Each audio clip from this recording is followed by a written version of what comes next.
Hi, I'm Callie from CRK Training. Today I wanted to talk to you about something that is constantly influencing how our horses behave, and not just how our horses behave, but also influences the things that we do as well. And it's called reinforcements.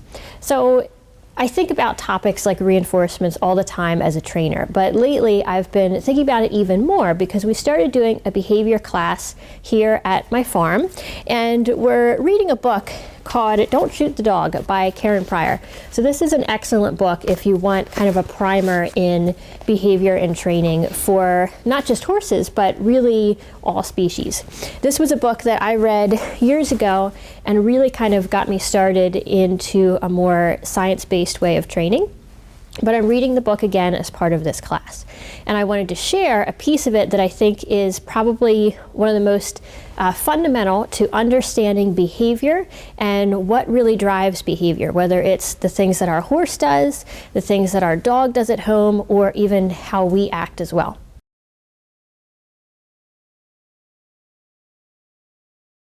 A reinforcement is something that increases the frequency of a behavior.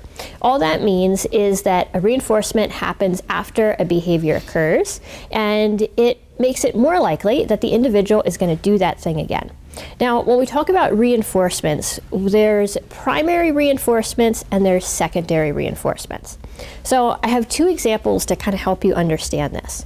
So a primary reinforcement is something that's just innately good. It's something that our horse wants. So the easiest way to think about it is food.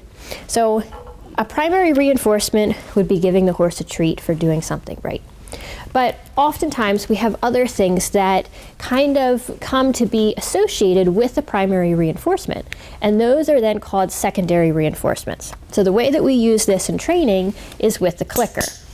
So the clicker becomes just a signal that means what you did was right, and now you're going to get something that's good, something that's reinforcing. So we've got the primary reinforcer, the food, and we've got the secondary reinforcer, which could be the clicker. A human example of this that affects all of us is money. So money is very reinforcing for humans, but it's actually just a secondary reinforcer because it basically is just a symbol to get what actually is reinforcing for us, such as a new cell phone. So why is this important? Reinforcements happen all the time. And again, sometimes we're aware of them and sometimes we're not, but they're constantly happening and they're constantly influencing behavior.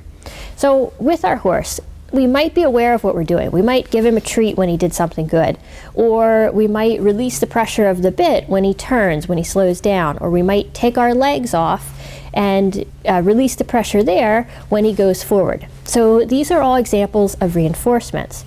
But reinforcements can happen when we're not intending them to as well. So think about your horse in the pasture that maybe is a little bit hard to catch. If you go out and you walk up to him and he runs off to the other side of the field and then stops and eats grass again, he's basically being reinforced for choosing to run away from you. So you can see that reinforcements happen all the time. Even in our own lives, every time we do something, there's usually some kind of an outcome. And that outcome is going to either reinforce the behavior, make us more likely to do it again, or it's going to punish the behavior and we're not going to be as likely to do that thing again.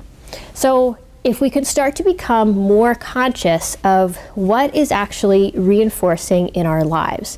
Again, for our horses, it's really important in training and in riding, but also for ourselves and maybe other pets or other individuals that are in our lives. So I've got an exercise for you to do to help you understand this and actually apply it to your own situation.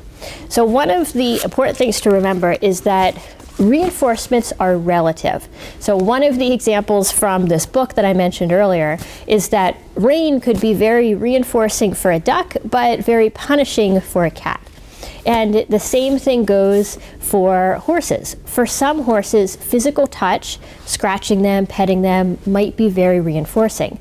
But if you're working with a horse that tends to be a little bit more skittish or maybe has hasn't had a lot of handling, that touch might not yet be reinforcing for the horse. In fact, depending on the touch, it might actually be a bit more of a punishment. He might do things to avoid being touched, whereas another horse will do things to get more attention and more touch. So reinforcements are always very specific to the individual. So your exercise is to take out a piece of paper, and I want you to think of 3 individuals. One of these should be yourself, the other one should be your horse, and then for the third, think of maybe a friend or a significant other or your dog, your cat at home. Think of 3 individuals, and then see if you can think of just 3 reinforcements, 3 big reinforcements for each of those individuals. So that's your exercise. I would love to have you share it in the comments below. So pick one of those 3 and let us know what are those things that are reinforcing for yourself, for your horse, or maybe for your dog or your friend. Be sure to come back next week and watch the follow-up video to this one, because we're going to be talking about how to use specifically positive reinforcement for yourself and how it can really improve your riding. If you're looking for a gift for another horse person on your list, or if you need to give someone some more gift ideas for yourself, we have gift certificates for CRK training. So you can use these for any of the courses that we currently have. We've got a new one, the Effortless Rider, coming out in January 2017. And you can also use these certificates for any of the on-farm events, the camps, or the different clinics that we do here at our farm in Pennsylvania, as well as the online courses.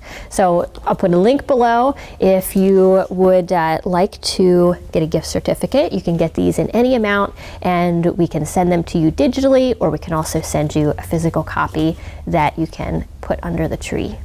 So thank you so much for watching this video, and thank you so much for being a part of our community here at CRK Training. If you're watching this anywhere besides crktrainingblog.com, go there now. I've got a lot of other free videos, and we have an amazing community, and that's where all the best conversation and comments happen. So I'll see you there.